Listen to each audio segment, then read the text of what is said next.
নমস্কার বন্ধুরা, আমার চ্যানেলে আপনাদের সকলকে স্বাগত জানাই। আজকে শোনাবো লোটন ষষ্ঠী বা লুণ্ঠন ষষ্ঠী ব্রতকথা। এক দেশে এক বামনী বাস করত। বামনীর সুখের সংসার, সচ্ছল অবস্থা। বামনীর এক ছেলে, এক মেয়ে আর ছেলের বউ। ছেলের আয় পয় ভালো, বউয়ের 7 ছেলে, মেয়ের হচ্ছে 3 ছেলে। কিন্তু হঠাৎ ঘটল অঘটন। শ্রাবণ মাস, শুক্লপক্ষের ষষ্ঠীর দিন। বামনী ষষ্ঠী পুজোর আয়োজন করছে। তার 6টা সোনার লোটন একটা কৌটোর মধ্যে থাকত এবং প্রতিবার পুজোর সময় সে লোটন বের করে পুজো করত। এবার কি হলো, তার 6টা সোনার লোটনের ভেতরে 3টেই নেই। কি হলো খোঁজ, কিন্তু লোটন পাওয়া গেল না। বামনী বউকে জিজ্ঞেস করতে বউ নিজের 7 ছেলের মাথায় হাত দিয়ে দিব্যি গেলে বলল, আমি পরের মেয়ে, তাই আমাকে অবিশ্বাস। আমি যদি লোটন চুরি করে থাকি তাহলে যেন আমার ছেলে মরে। মেয়েকে জিজ্ঞেস করতে মেয়ে তো কেঁদে কেটে একেবারে গঙ্গা। বললে, আমি আজ এসেছি, কাল থাকবো না, আর আমাকে কিনা এই হেনস্থা। বামনী আর করে কি, 3টে ক্ষীরের লোটন গড়ে পুজো পাঠ করলে। রাত্রিতে 7 ছেলে নিয়ে বউ ঘুমিয়েছে। ছেলে বাড়ি ফিরলে বামনী সব বললে ছেলেকে। ছেলে রাগ করে বউয়ের ঘরে শুতে গেল না, মায়ের কাছেই শুয়ে রইল।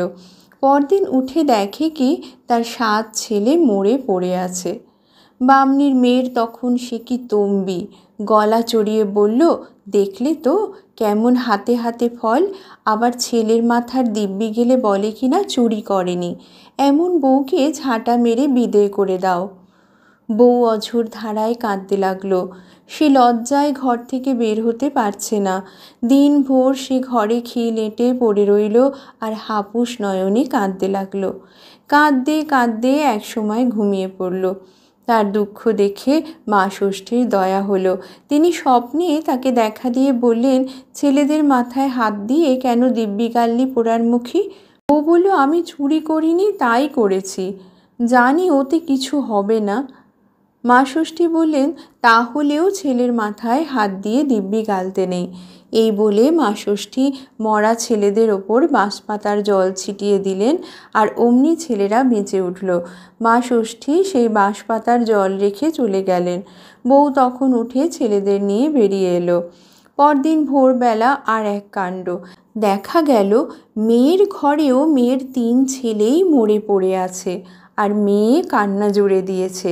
আর তক্ষুনি দৈববাণী হলো, ওরে তুই নিজে লোটন চুরি করে পরের মেয়ের ঘাড়ে দোষ চাপিয়েছিস, এখনো ভালো চাস তো বউয়ের পায়ে ধরে ক্ষমা চাগে যা। মেয়ে ছুটে গিয়ে বউয়ের পায়ে ধরে কেঁদে বললে, বৌদি আমাকে ক্ষমা করো। বউ বলল, ক্ষমা করেছি, ওঠ যা, শিগগির লোটন এনে মাকে দে।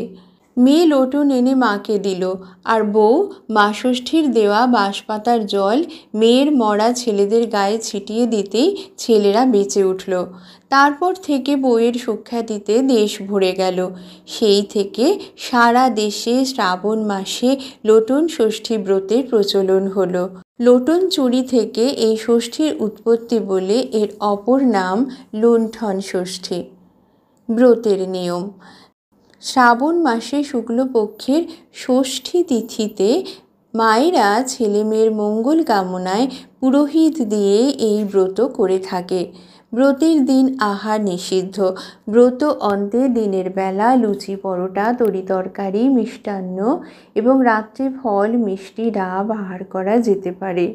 ব্রতের উপকরণ: ঘৃত, নিরামিষ তরকারি, ইক্ষু গুড়, ফল, ডাব এবং মিষ্টান্ন ইত্যাদি। ব্রতের ফল: এই ব্রত পালন করলে ছেলে মেয়ের অকাল মৃত্যু হয় না। অথ লোটন ষষ্ঠী ব্রত সমাপ্ত। বন্ধুরা, আমার ভিডিওটি ভালো লাগলে অবশ্যই লাইক করবেন, আর এরকম আরও ভিডিও পেতে অবশ্যই চ্যানেলটি সাবস্ক্রাইব করে রাখবেন। ভালো থাকবেন। ধন্যবাদ।